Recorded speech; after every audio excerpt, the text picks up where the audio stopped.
Students, आज हम पढ़ेंगे एमकॉम फर्स्ट ईयर का। जो हमारा सब्जेक्ट है वो है स्टैटिक्स, और स्टैटिक्स में हम आपको सह संबंध पढ़ा रहे हैं। सह संबंध यानी कि कोरिलेशन।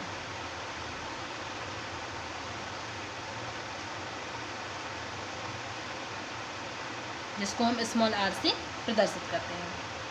तो सबसे पहले सह संबंध के डेफिनेशन वगैरह हमारा हो गई थी। इसके बाद आज हम आपको पढ़ाने वाले हैं सह संबंध के प्रकार। तो अपन सह संबंध के प्रकार, टाइप्स और कोरिलेशन पढ़ने वाले हैं। सह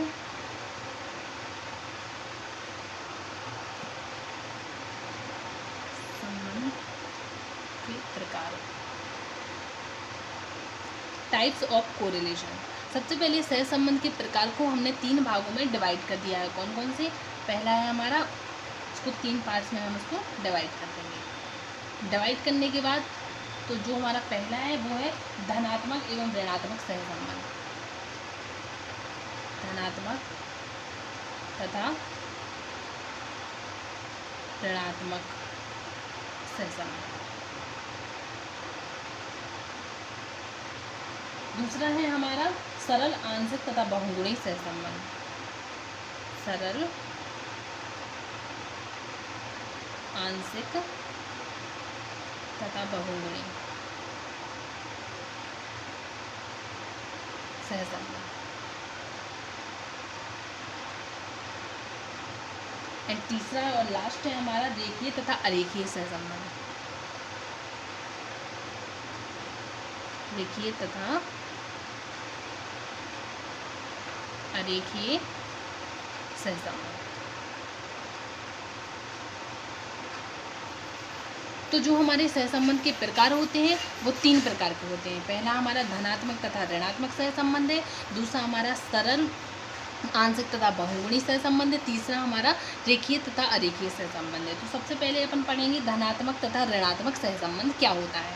तो धनात्मक अथवा ऋणात्मक सह संबंध, यदि एक चर मूल्य भी घटे तथा एक चर मूल्य के बढ़ने पर दूसरा चर मूल्य भी बढ़े। क्या होता है कि जब एक चर मूल्य घटे और दूसरा चर मूल्य बढ़े तो उसके संबंध में वो दूसरा भी बढ़े, ऐसा सह संबंध धनात्मक सह संबंध होता है। जी किसमें होता है? मूल्य एवं पूर्ति में। ये संबंध होता है मूल्य तथा पूर्ति में। मूल्य तथा पूर्ति में इस प्रकार का सह संबंध पाया जाता है। इन दोनों में किस प्रकार का सह संबंध पाया जाता है?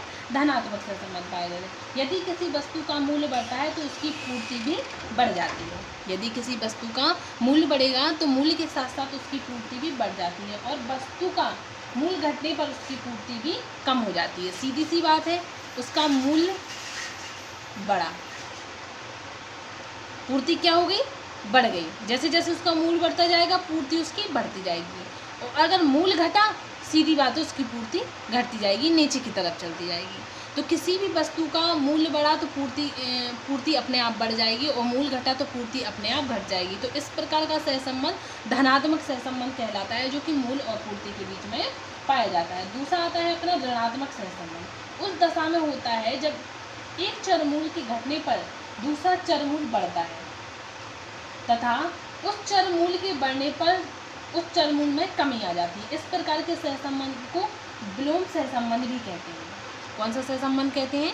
विलोम सहसंबंध। हमारा धनात्मक सहसंबंध में क्या होता है कि एक चर मूल्य बढ़ने पर दूसरा भी बढ़ जाता है, और उसके घटने पर दूसरा भी घट जाता है। ऋणात्मक सहसंबंध में क्या होता है? किसी वस्तु का जैसे मूल्य बढ़ा तो उसकी कीमत कम हो जाए तो वो ऋणात्मक सहसंबंध में आता है। किसी एक चर मूल्य को बढ़ने पर जब दूसरे चर मूल्य में कमी आ जाए, इस प्रकार के सहसंबंध को विलोम सहसंबंध भी कहते हैं। कौन सा सहसंबंध भी कहते हैं अपन इसको? विलोम। यहाँ लिखते हैं हम, विलोम सहसंबंध भी कहते हैं। इस प्रकार का सहसंबंध मूल्य एवं मांग के बीच में पाया जाता है। मूल्य एवं मांग के बीच में पाया जाता है। सीधी सी मांग है, मूल्य बढ़ा, मांग कम हो गई। जैसे किसी चीज़ का प्राइस बढ़ेगा तो उसकी मांग अपने आप ही कम हो जाएगी, और उसका प्राइस कम होगा तो मूल्य अपने आप बढ़ जाएगा। सपोज दैट कि एप्पल अगर 100 रुपये केजी मिलेंगी तो व्यक्ति कितना हाफ 1 kg लेना पसंद करेगा, है ना। और अगर वही एप्पल 10 रुपये 10 kg मिलते हैं तो उसकी जितनी ज़रूरत है वो उतने लेगा। तो कीमत बढ़ने पर वस्तु की मांग क्या हो जाती है, कम हो जाती है, और कीमत घटने पर मांग अपने आप ही बढ़ जाती है। तो इस प्रकार के सहसंबंध को हम ऋणात्मक सहसंबंध कहते हैं। दूसरा आता है अपना सरल आंशिक तथा बहुगुणी सहसंबंध। तो दूसरा है हमारा सरल आंशिक तथा बहुगुणी सहसंबंध। सरल सहसंबंध क्या होता है, जब दो चर मूल्य के बीच में सहसंबंध ज्ञात किया जाता है। जैसे x दिया और y दिया, इन दोनों के बीच में अगर सहसंबंध ज्ञात किया जाएगा तो वो सरल सहसंबंध कहलाएगा। तो क्या होता है, जब दो चर मूल्य के बीच में सहसंबंध ज्ञात किया जाता है तो उसे सरल सिंपल कोरिलेशन कहते हैं। इनमें से एक श्रेणी, जैसे आधार श्रेणी होती है, अब आंशिक सहसंबंध क्या होता है, इनमें से एक श्रेणी होती है आधार श्रेणी। आधार श्रेणी जिसे आधार श्रेणी कहते हैं, इसके के चरमूल स्वतंत्र होते हैं, आंशिक से मतलब। और दूसरी होती है जैसे संबद्ध श्रेणी कहते हैं। दूसरी श्रेणी कौन सी होती है, संबद्ध श्रेणी। मतलब एक श्रेणी दूसरी श्रेणी पर आधारित हो, आंशिक हो, मतलब दोनों श्रेणी एक दूसरे पर आधारित हो, तो इसे आंशिक श्रेणी कहते हैं।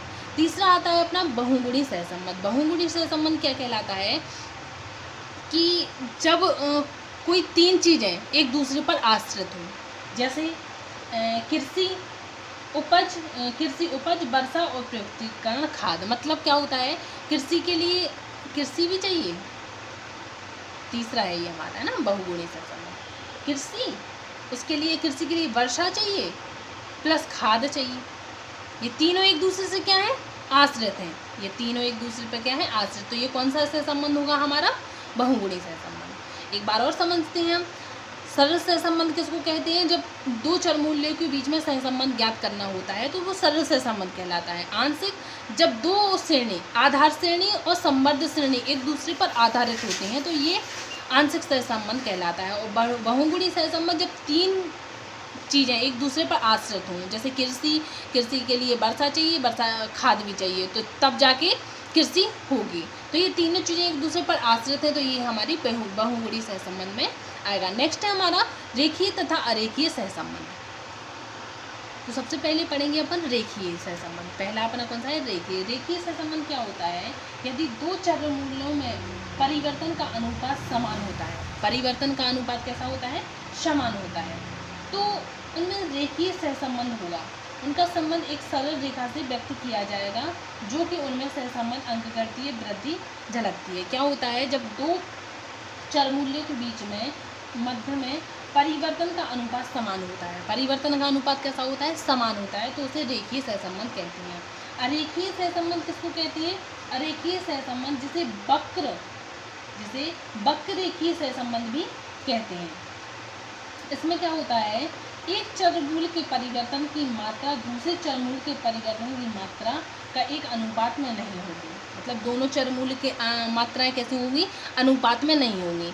इसमें क्या होती हैं, इनमें जो जितने भी दो या दो से अधिक जितने भी चर मूल्य दिए होते हैं उनमें परिवर्तन के अनुपात क्या होता है, समान होता है। अनुपात समान होता है। तो इसमें क्या होता है, असमान होता है,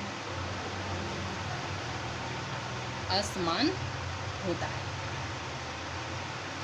तो ये हमारे कौन सा हो गया, रेखीय तथा अरेखीय सहसंबंध। ये हमारे सहसंबंध के प्रकार हो गए। एक बार और देख लीजिए आप लोग कि धनात्मक अथवा ऋणात्मक सहसंबंध। धनात्मक सहसंबंध क्या होता है, धनात्मक सहसंबंध जब जैसे मूल और पूर्ति के बीच में संबंध होता है। जब एक चरमूल बढ़ेगा तो उसके साथ दूसरा भी बढ़ेगा, और जब दूसरा घटेगा तो उसके संबंध में दूसरा भी घटेगा। ऐसा चरमूल मूल्य तथा पूर्ति के बीच में होता है। जब किसी भी वस्तु का मूल्य बढ़ता है तो उसकी पूर्ति भी बढ़ जाती है, और जैसे ही उसका मूल्य बढ़ा पूर्ति बढ़ी, मूल्य घटा पूर्ति भी घटा। इसके बाद दूसरा आता है अपना ऋणात्मक सहसंबंध। ऋणात्मक मतलब मांग और पूर्ति के बीच में, जैसे ही मूल्य बढ़ा मांग कम हो गई, और जैसे मांग कम हुई मूल्य कम हुआ, मांग अपने आप बढ़ गई। आंशिक सहसंबंध कौन सा होता है? जो दो चरमूल्य के बीच में सहसंबंध ज्ञात किया जाता है, इसे आंशिक सहसंबंध कहते हैं, सरल सहसंबंध कहते हैं। आंशिक सहसंबंध क्या होता है? जब आधार श्रेणी और संवर्ग श्रेणी एक दूसरे पर आधारित होती हैं तो उसे आंशिक सहसंबंध कहते हैं। बहुगुणी सहसंबंध जब तीनों चीज़ें एक चीज़ पर आश्रित हो, जैसे कृषि के बाद वर्षा, उसके बाद खाद, तो ये। अरेखीय सहसंबंध कौन सा? रेखीय तथा अरेखीय सहसंबंध होता है। जैसे रेखीय सहसंबंध यदि दो चरमूल्यों में के मध्य परिवर्तन का अनुपात समान हो, परिवर्तन का अनुपात कैसा हो? समान हो, तो इस सहसंबंध को रेखीय सहसंबंध कहते हैं। अरेखीय सहसंबंध जब इसमें इन दोनों में जो परिवर्तन की रेखा हो वो असमान हो, उसे अपन क्या कहेंगे? अरेखीय सहसंबंध। जैसे वक्र रेखीय सहसंबंध भी कहते हैं। कौन सा सहसंबंध कहते हैं अपन इसको? यहाँ लिख देते हैं, वक्र रेखीय सहसंबंध भी कहते हैं। अब आप लोग ये नोट कर लीजिए, फिर इसके बाद हम आपको आगे